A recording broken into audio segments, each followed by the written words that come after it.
C'est parti. Bonjour à tous, bienvenue pour cet événement 5 heures pour entreprendre. Vous êtes dans l'atelier Entreprendre en franchise, les clés de la réussite. Je remercie Nathalie Valette de Framboise Consulting de participer à cette diffusion, ainsi que Patrice Kirsch de la franchise Rivalis qui auront l'occasion de se présenter un petit peu plus largement. Tout de suite, je donne la parole à Nathalie. Bonjour Isabelle et merci. Merci à la CCI du Val d'Oise également pour votre invitation.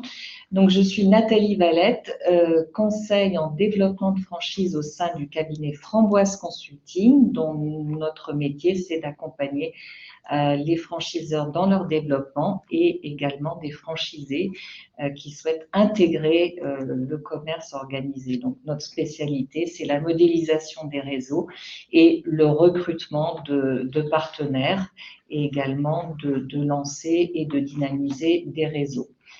La particularité de Framboise, c'est que nous sommes une quinzaine de consultants répartis sur toute la France et que nous sommes tous affiliés au réseau Framboise. Voilà, donc je vais vous parler, bien sûr, avant de démarrer cette intervention, que la franchise, c'est avant tout un écosystème gagnant-gagnant. Rappelons que c'est une relation d'affaires contractuelle entre le franchiseur et le franchisé et qui s'exerce sous différentes formes de partenariat et on se choisit réciproquement. Alors pour le franchiseur, c'est un levier de croissance important. Il va pouvoir avoir un développement plus rapide en s'appuyant sur des indépendants. Et également, parmi les avantages, c'est aussi une récurrence, un engagement de chiffre d'affaires récurrent. Et alors, en face, pour le franchisé, donc peut-être vous plus tard, c'est être autonome et partenaire de ce franchiseur. Vous allez donc exploiter, enfin bénéficier d'un modèle qui a fait ses preuves, donc limiter les risques d'échec et puis donc gagner du temps dans le développement de votre entreprise. S'appuyer aussi sur un réseau de franchise, c'est justement bénéficier de la puissance du réseau, de la notoriété, de la marque, et puis également de sa puissance d'achat, de la logistique et des moyens publicitaires et marketing également. Et puis surtout, pour ceux qui changent de métier, puisque c'est possible en franchise, vous aurez donc une formation qui va vous permettre donc d'exercer cette activité en étant accompagné par le franchiseur. Alors après, moi je voulais vous parler un peu. Alors on parle c'est vrai qu'il y a des avantages bien sûr à devenir franchisé. Est-ce qu'il y a un profil type? Alors oui et non. En fait, c'est plutôt vous à partir de votre expérience. De vos compétences, déjà choisir un projet qui vous convient. Et puis, il faut aussi que vous correspondiez aux critères de l'enseigne. Les gages de la réussite, c'est ça aussi. C'est que comme on se choisit réciproquement, il faut que les deux matchent ensemble. Donc, il n'y a pas forcément de profil type, si ce n'est que le franchisé, le futur franchisé, il est en tout cas motivé et passionné par son futur métier. Il va être en capacité de s'intégrer dans un réseau, donc participer aussi au réseau. Et puis, bien sûr, ce qui est important, c'est qu'il puisse appliquer le modèle. Donc, c'est pour ça qu'il faut bien choisir son réseau au départ. Après, en dehors de ça, bien sûr, vous, dans vos critères de sélection, il y aura bien sûr le critère géographique, l'investissement, mais voilà, c'est avant tout aussi partir de son expérience professionnelle, ses compétences, et puis voir en face ce qu'on peut peut-être changer de slide, Isabelle, parce que c'est la fin, je pense, du slide. C'était pas le début. Voilà. Juste avant, normalement, on a les avantages d'intégrer un réseau, voilà, et l'élaboration du projet et choix des réseaux de franchise. Donc, merci beaucoup Isabelle. Si vous avez des questions, n'hésitez pas à les poser. Voilà, beaucoup d'avantages à intégrer un réseau puisque Je pense que tout à l'heure, Patrice parlera de son expérience. Et donc, ce qu'il faut, c'est voilà, bien comprendre les étapes d'intégration. Hein, ça, c'est ça aussi qui va être important. La façon dont vous allez être reçu par le franchiseur. Donc déjà, d'abord, vous faites une demande en général sur soit les sites annuaires de franchise, soit vous contactez directement le franchiseur. Ensuite, vous avez un entretien, un premier entretien, quelquefois une réunion de présentation qui arrive tout de suite. Enfin, l'idée, c'est vraiment de se rapprocher du franchiseur parce qu'il y a vraiment une question aussi de feeling. Et donc, à partir de cette présentation, il y aura une réflexion mutuelle des deux côtés. Alors, peut-être attention aux franchiseurs qui valident trop vite votre candidature, c'est peut-être pas forcément un signe, voilà, qui va peut-être prendre à beaucoup de personnes qui ne correspondront pas forcément. Donc, c'est important de nouer cette relation de confiance. Et nous, en tant que cabinet, on le vit au quotidien. Hein, c'est vraiment avant tout, voilà, construire dans la durée et la confiance. Donc, vous allez assister à cette réunion de présentation, réflexion mutuelle de part et d'autre, et puis à la suite de quoi on vous établira le document d'information précontractuelle, qui est un document obligatoire en franchise qui vous permet d'avoir un certain délai, minimum 20 jours, de réflexion pour pouvoir commencer à construire et élaborer votre projet. Donc, vous aurez des outils vraiment concrets, des données locales, des données générales du marché, par exemple, et puis tous les outils que vous pourrez montrer, des documents officiels à vos conseils, que ce soit experts comptables, experts gestion ou d'autres professionnels aguerris pour vous conseiller. À partir de là, bien sûr, après, il faut prendre sa décision. C'est peut-être là que, voilà, il y a un moment, il faut se lancer. C'est pas toujours facile, mais justement, l'intérêt, c'est d'être accompagné.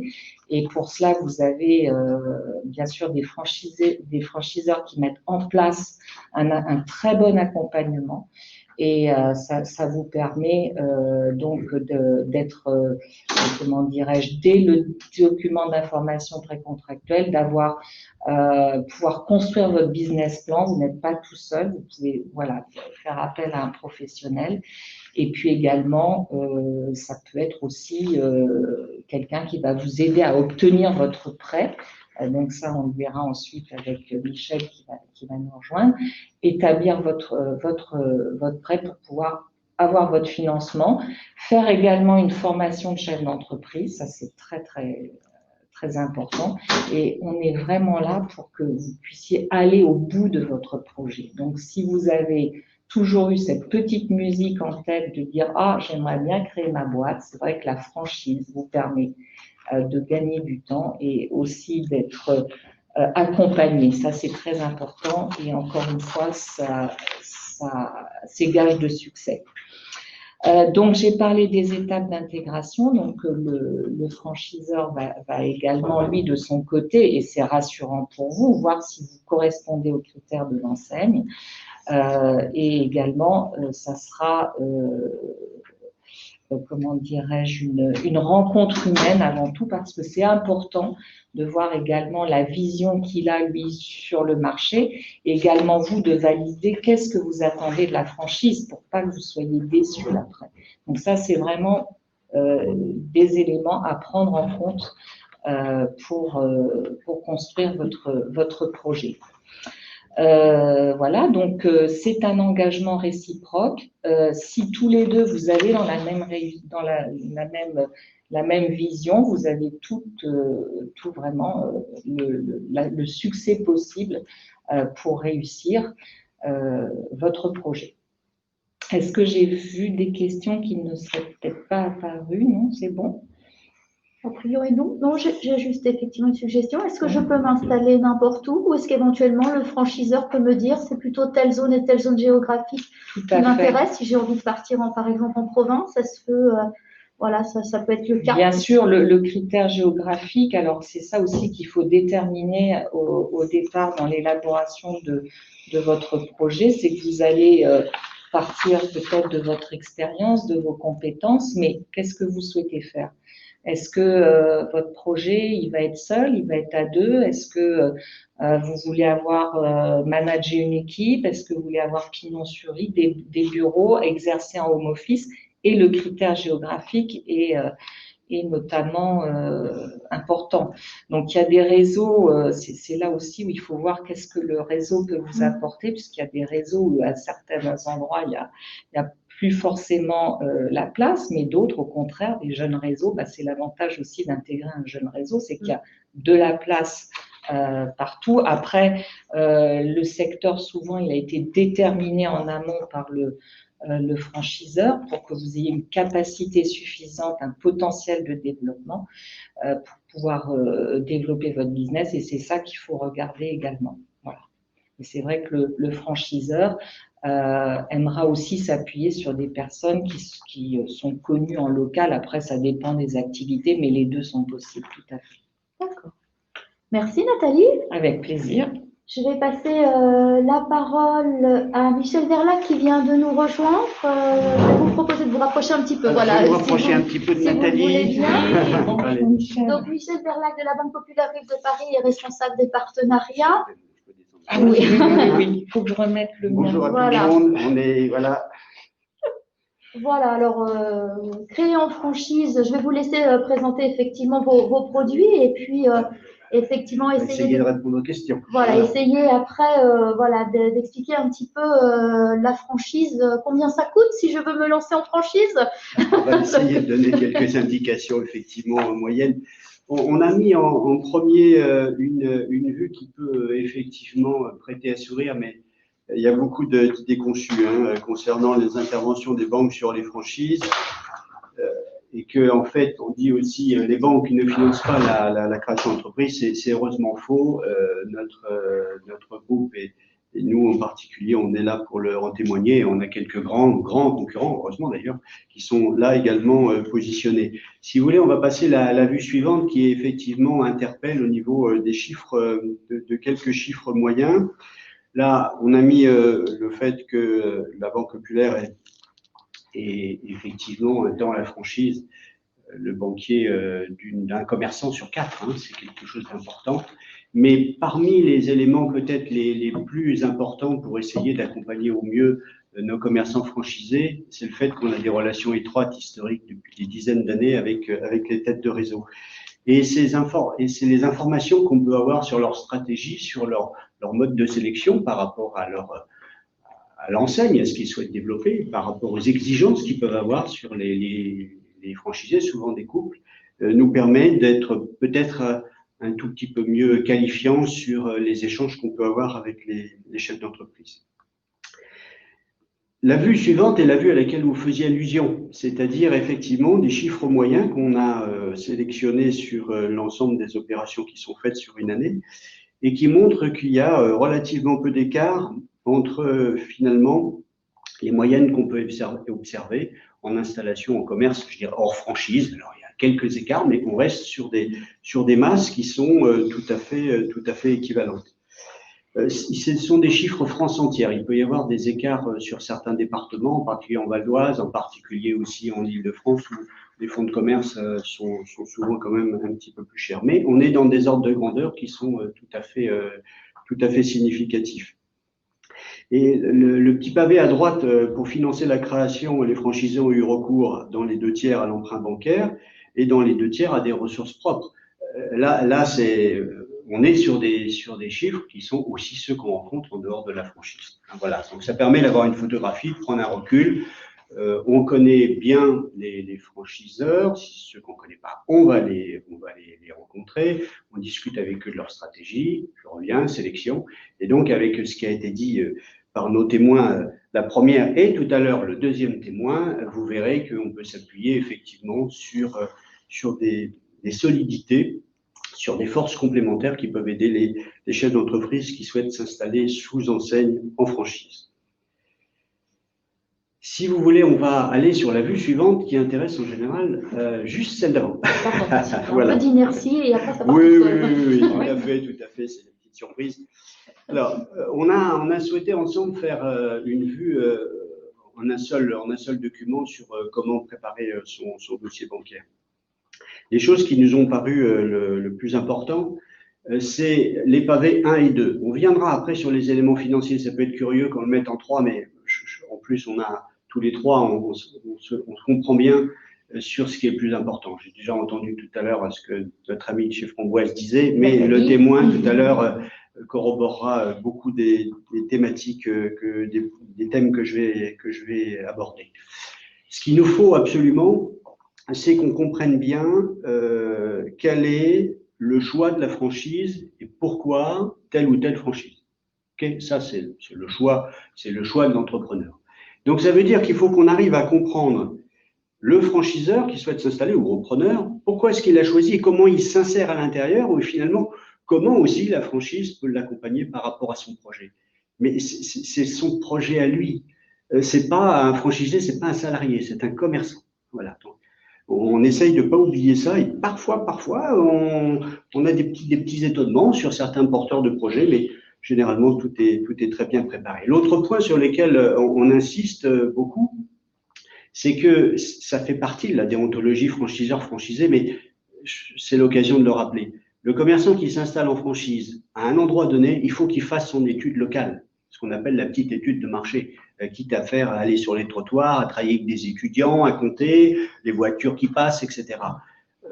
Nous, c'est une agence locale qui va l'étudier.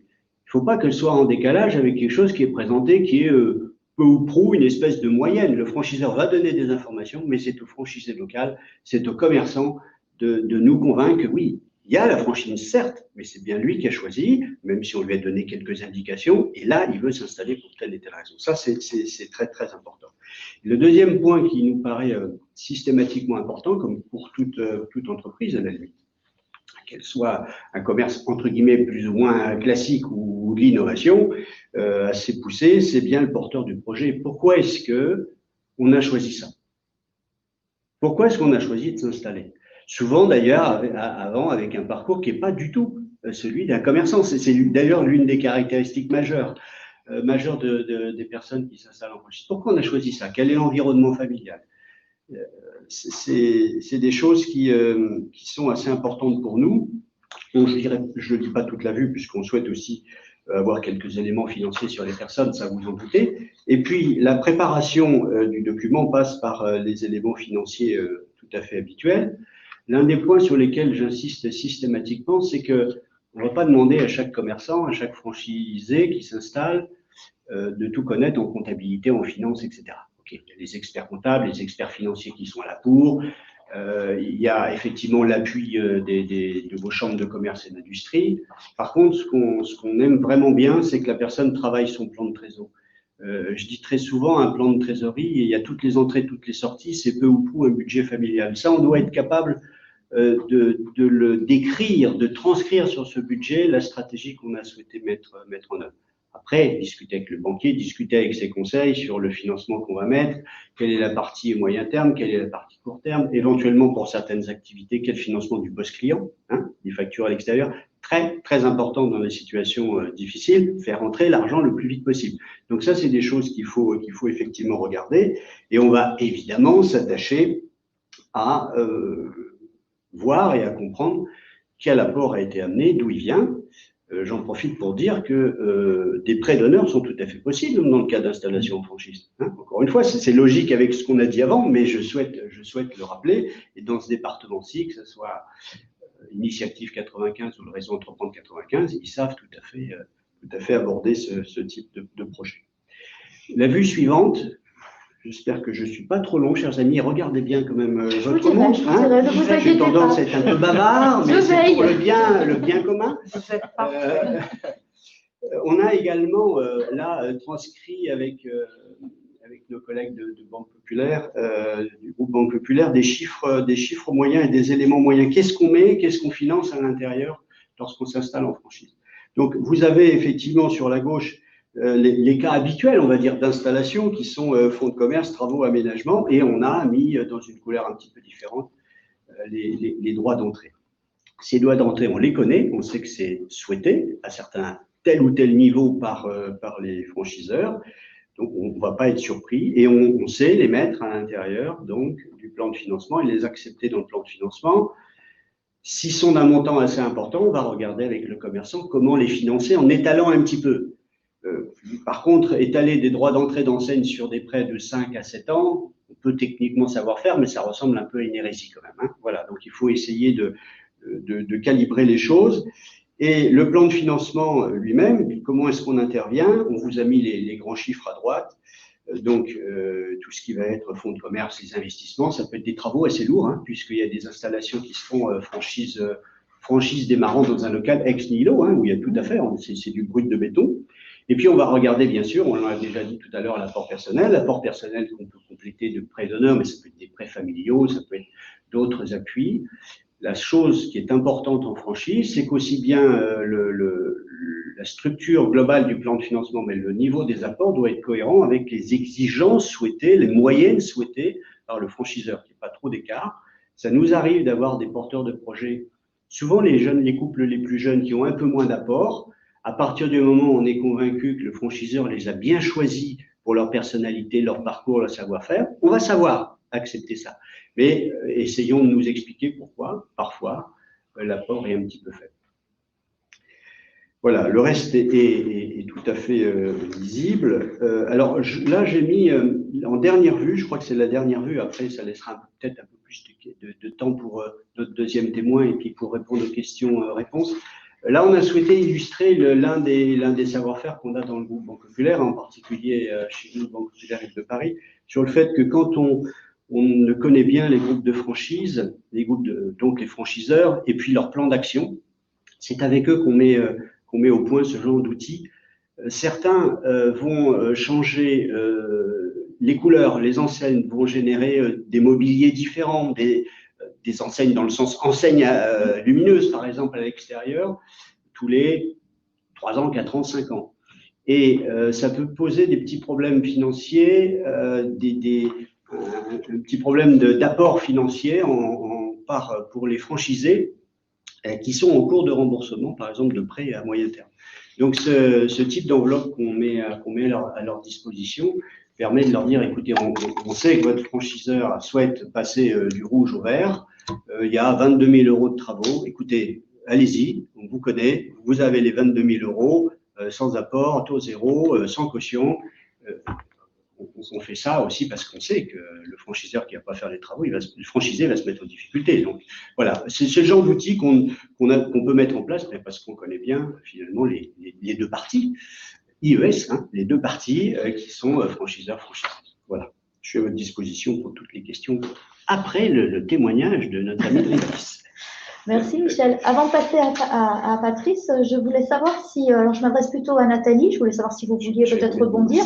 Et est-ce qu'il existe des listes où je peux trouver les franchiseurs d'une manière générale et plus particulièrement, par exemple, sur le bien-être Alors, les franchiseurs communiquent en général sur ce que l'on appelle des sites annuaires.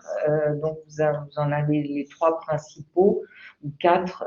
Vous avez donc l'Observatoire de la franchise, toute la franchise, franchise directe, AC franchise par exemple, qui vous permettent d'avoir une fiche complète de la franchise avec à la fois les données du concept, les chiffres, les actualités. Et là, ça vous permet donc de cliquer sur demande de documentation et ça vous met en lien donc avec le franchiseur. Évidemment, sur ces sites, vous pouvez faire des recherches par thème, par montant d'investissement. Voilà, il y a différentes possibilités. Donc, dans le bien-être, le bien-être, c'est aussi le sport, c'est la diététique, c'est un petit peu tout ça. Donc, voilà, je vous invite à creuser un peu sur ces sites annuaires et vous aurez toutes les informations.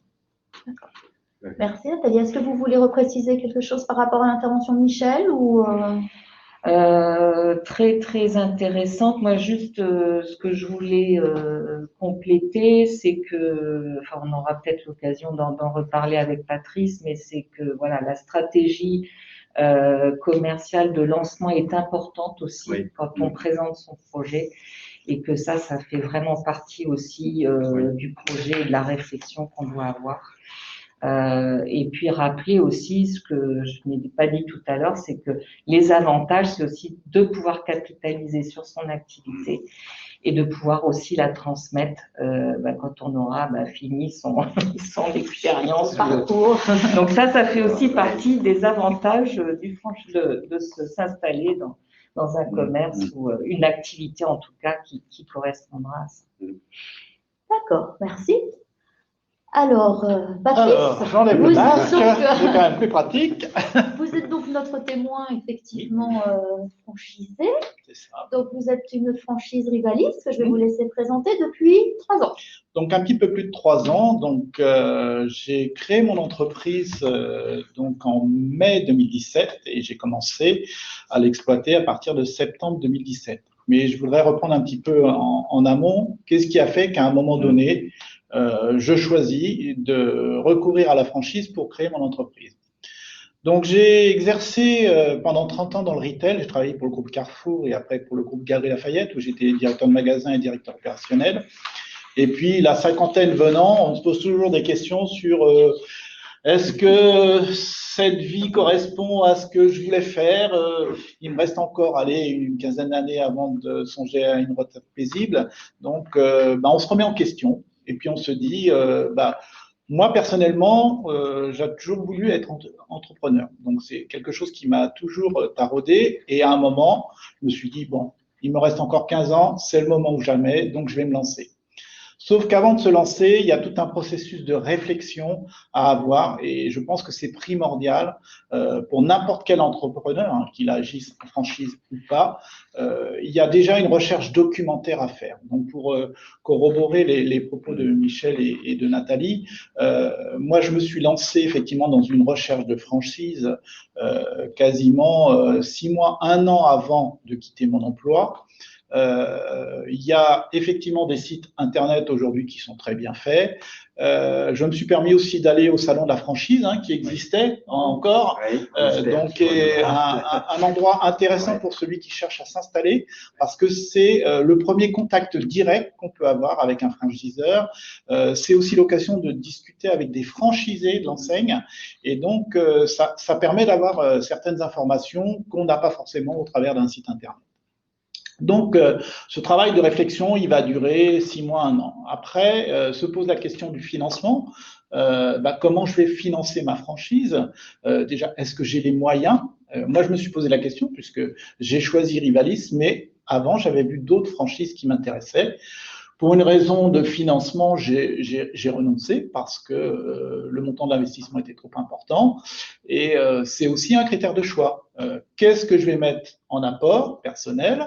Et est-ce que j'ai les moyens de financer en apport personnel et à quelle banque je vais avoir recours pour financer un prêt.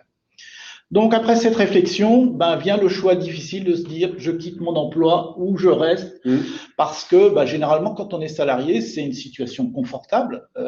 Moi, j'étais cadre dirigeant, donc effectivement, c'est des choix à faire, c'est des choix de vie qu'on ne prend pas seul comme décision. C'est une décision qu'on doit prendre si on est marié, si on a une conjointe, si on a des enfants, parce que c'est quelque chose qui va bouleverser votre vie. On ne crée pas une entreprise comme ça sans peser l'ensemble des risques qui sont inhérents au chef d'entreprise. Donc, on peut avoir tous les financements possibles, mais il y a des choses qu'il faut aussi avoir, c'est le support de son conjoint. Je pense que c'est quelque chose qu'il faut valider dès le départ. C'est est-ce que la personne qui est avec vous, qui ne participera pas forcément à la franchise, mais qui sera à vos côtés tous les jours, est-ce qu'elle est capable de supporter son mari entrepreneur qui, lui, va travailler pendant de longues heures et aura peut-être moins de disponibilité que quand il était salarié. Et ça, c'est des questions qu'il faut se poser avant de franchir le pas et de se dire « je me lance en franchise ». Alors, on va arriver à Rivalis. Pourquoi j'ai choisi Rivalis? Rivalis, c'est un réseau, donc un réseau qui existe maintenant depuis plus de 26 ans, qui est un réseau d'accompagnateurs de dirigeants. Donc, mon métier, c'est d'accompagner des dirigeants de TPE. J'insiste bien sur la notion de TPE, toutes petites entreprises. Pourquoi? Parce que moi, j'étais patron de grosses sociétés, Galeries Lafayette pour pas la nommer. J'avais à ma disposition, en tant qu'entrepreneur, chef d'entreprise, des tas d'indicateurs, etc. Et je m'étais rendu compte au travers de mon parcours professionnel, en rencontrant des commerçants, en rencontrant des petits patrons, que ces personnes-là n'avaient pas forcément les outils nécessaires pour gérer correctement leur entreprise.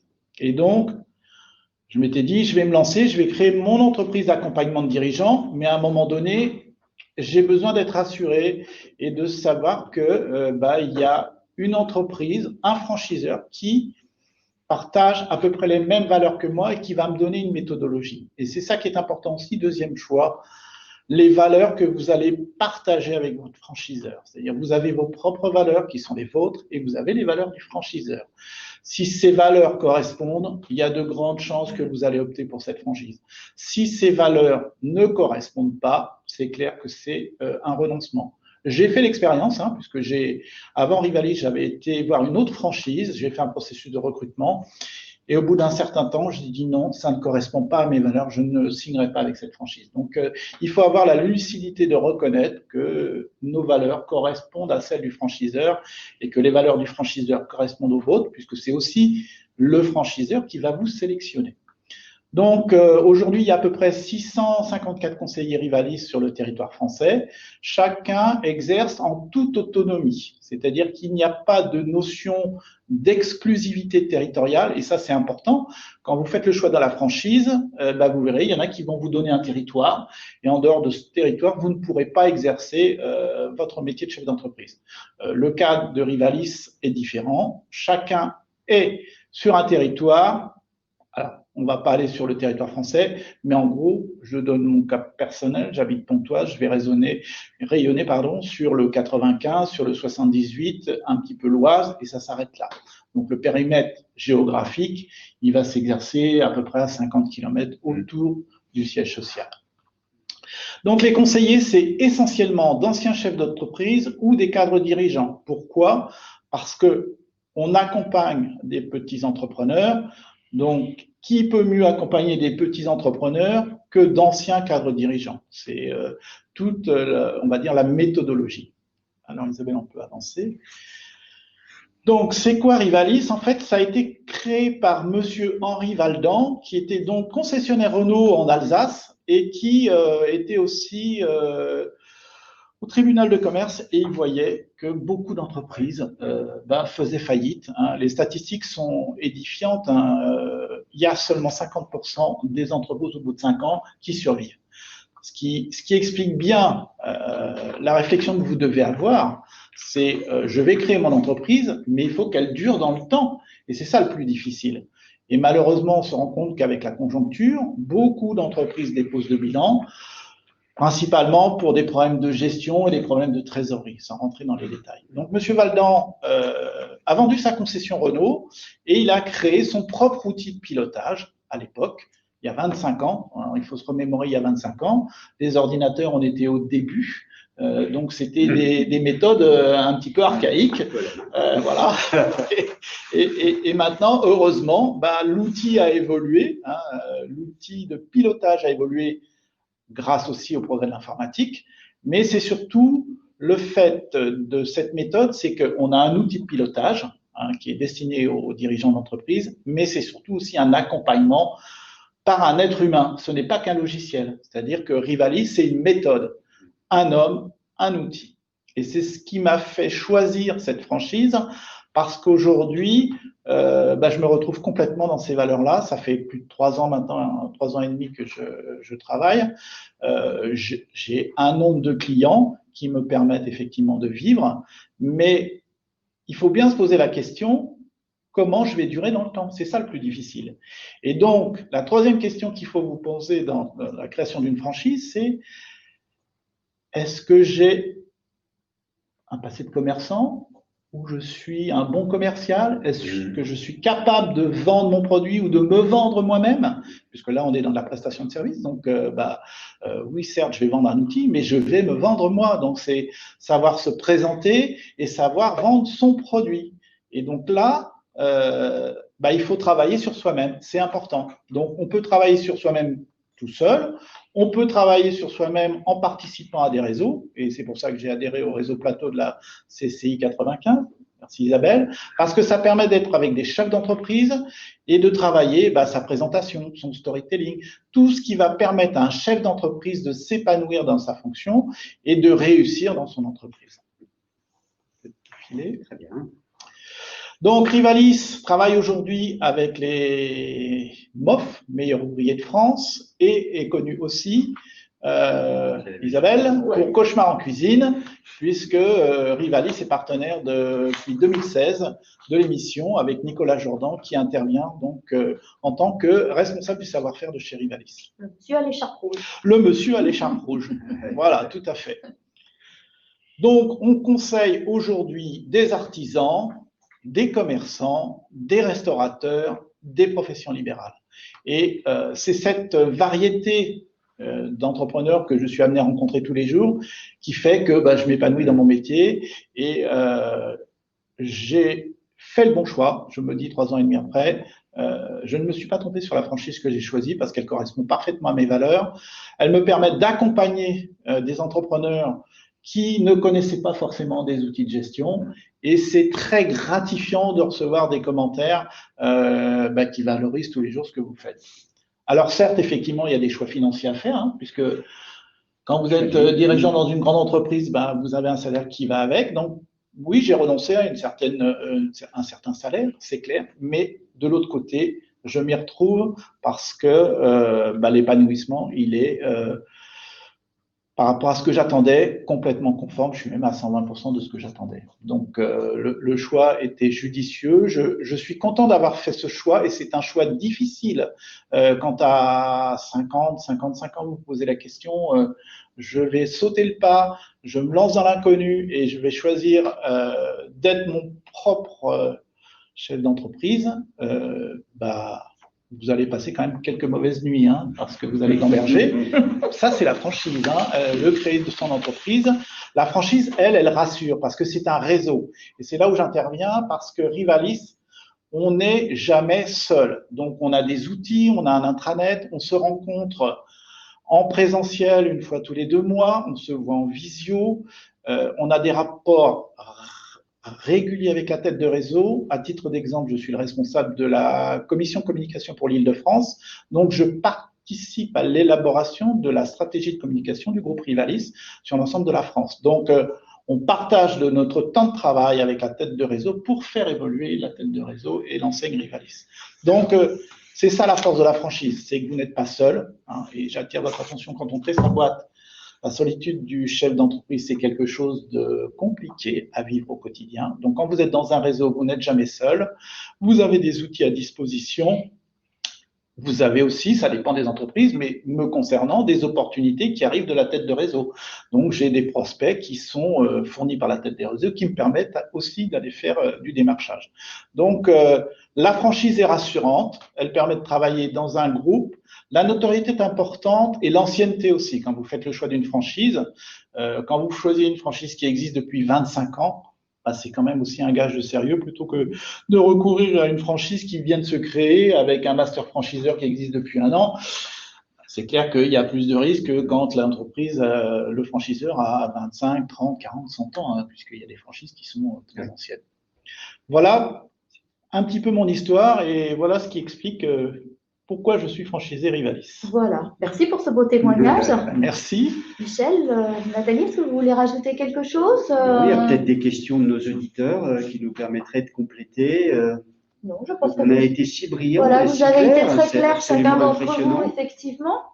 Oui, donc moi je peux rajouter un mot aussi. Donc je parlais de la stratégie de lancement. Ce qui est important aussi, c'est de voir comment vous accompagne votre franchiseur, sachant que c'est pas à lui de tout faire pour corroborer aussi un peu ce que Michel a dit ainsi que Patrice.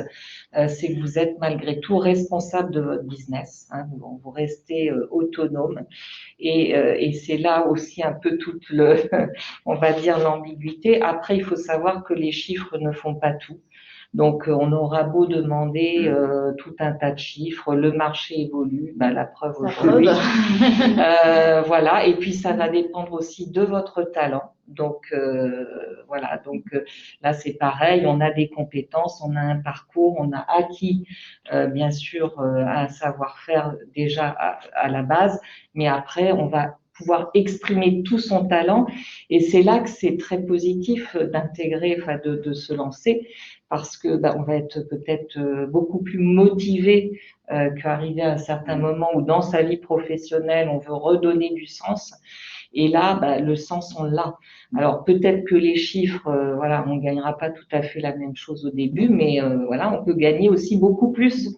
Donc voilà, il faut se lancer. En qualité de vie, puis en bien-être par rapport à effectivement Et puis à la passion qu'on a. Je pense qu'au plus aujourd'hui, on a vraiment beaucoup d'avantages pour se lancer à créer son entreprise, ne serait-ce qu'au niveau des aides, ne serait-ce que des organismes tels que le vôtre, les partenaires financiers, et puis également les partenaires autres, les conseils, et vraiment voilà les prêts d'honneur.